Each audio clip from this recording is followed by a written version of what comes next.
How's it going, comrades? Jordan here, back again with another Black Ops Cold War loadout video. In today's Russian themed loadout, we're going undercover as we infiltrate cities across Europe and the United States and assassinate HVTs that pose a problem to the Soviet Union winning the arms race. Make sure you give this video a thumbs up and hit subscribe, and let's jump right in. With this KGB loadout, we're going to be playing as a Soviet KGB agent, carrying out assassination missions and espionage in the midst of the Cold War. Because we'll be focusing on eliminating enemy players and escaping the scene, our playstyle for this loadout is going to be roleplay. And as we're going to be using sophisticated weaponry and equipment to silently take down our foes, I've labelled today's loadout difficulty as hard. Starting off with our primary weapon, we're going to choose the OTS-9, which for you OG Black Ops fans is known in reality as the Kiparis. Usually for an agent style loadout like this one, I'd go with a pistol like the 1911, attach onto it a suppressor and that's it, job done.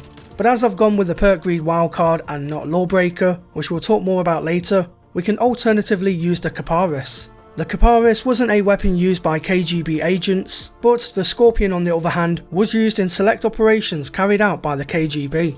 This compact Czech weapon has seen its fair share of action in conflicts, such as the Yugoslav wars, and it's probably because of its size and low recoil thanks to its straight blowback operating system that the KGB decided to kit this weapon to agents for specific assassination missions.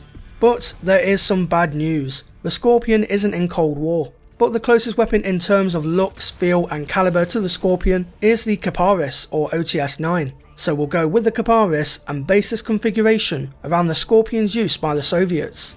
Taking a look at the attachments we're going to go with for our Kiparis, and for our first attachment we're going to choose the GRU suppressor. The GRU suppressor is going to keep our gunfire hidden off the enemy's radar, and also reduces our vertical recoil by 7%, which references the silent precision KGB agents have. Our second attachment is going to be the KGB target designator. We're choosing this attachment for a few reasons. Firstly, because of KGB in the name. Second, this target designator looks exactly like secret spy cameras that the Soviets used during the Cold War. And thirdly, this torchlight is going to reveal to us our prime targets when aiming down sights. For our third attachment, we're going to go with a 25 round speed mag. This speed mag quickens our reloads, which shows off our weapon trained reflexes that we've learned while in Russia, and makes the magazine curved like we see on the Scorpion. Our fourth attachment is the GRU Elastic Wrap, and this grip sleeve comes with a few cool perks, such as a 30% increase in ADS speed, a 90% increase in flinch resistance, and the ability to drop to prone while still aiming with the Kiparis. And for our fifth and final attachment, we're going to remove the Kiparis' stock. To make the Kiparis as compact as can be, so we can conceal it in our fake briefcase, we're going to remove the fold up stock, which in return increases our sprint to fire time by a decent 30%. So now that we've discussed our primary weapon configuration, it's time to move on to our secondary weapon of choice for this loadout. For our secondary weapon, we're going to choose the ballistic knife. The ballistic knife is a specialised weapon that fires a detachable blade out to several meters before trajectory starts to kick in. This special knife was originally developed for Soviet and Eastern Bloc special forces and was later picked up by the KGB for obscured and distanced assassinations while remaining incognito to their surroundings. So we'll equip the ballistic knife in our secondary slot. There's no attachments available for the ballistic knife, so let's skip straight to our wildcard and perk selection.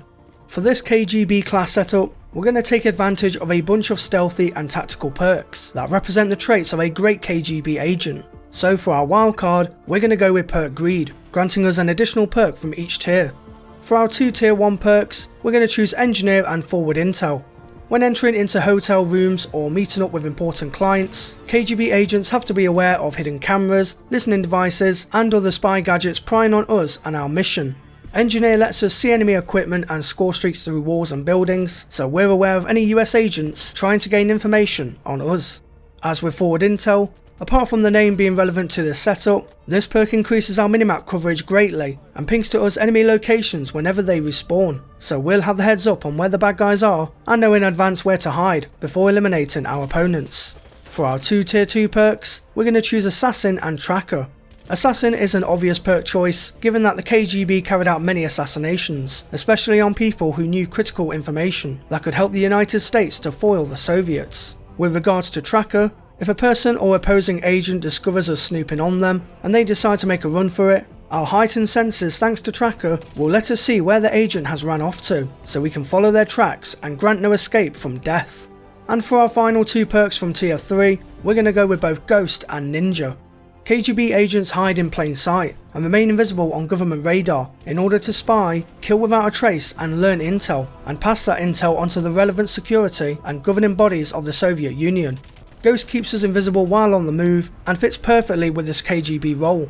And for our final perk Ninja, KGB agents are taught to be dead silent and make no sound, to avoid blowing their cover and giving away their position to the target, especially on extensive spy missions. Ninja quiets our footsteps sounds by a lot, and practically makes us inaudible when sneaking around rooms and buildings.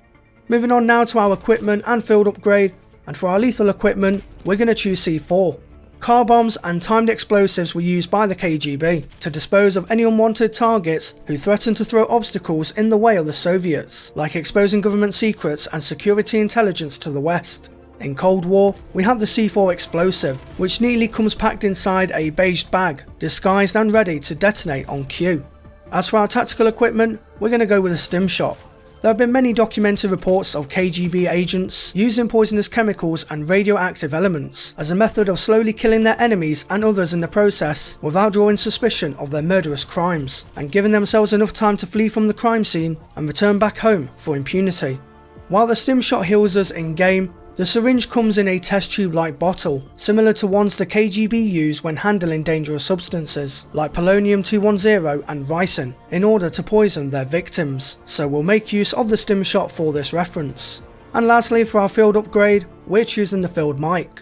Listening devices like telephone monitoring equipment were an essential part of an agent's arsenal, being able to pry in on calls and generally to gain new information and intel that would benefit the Soviets. The field mic picks up on enemy footstep sounds and converts these sound waves into red dots on our radar, so we'll choose this as our field upgrade. So now that we've talked about our equipment and field upgrade, it's time to finish off this loadout with our score streak selection. For our first score streak, we're going to choose the spy plane. The spy plane is going to reveal to us where enemies of the state are by sweeping the minimap for red dots so we can hunt down our targets. For our second score streak, we're going to go with the hand cannon. Okay, so I guess we are going to incorporate some sort of pistol in this loadout. The hand cannon is a one-shot kill pistol that comes with a special green laser sight for precise and accurate shots, and the KGB are a secretive government network who only need one bullet to silence traitors to the motherland, so we'll go with the hand cannon as our second reward. And for our third and final score streak, we're going to choose the harp.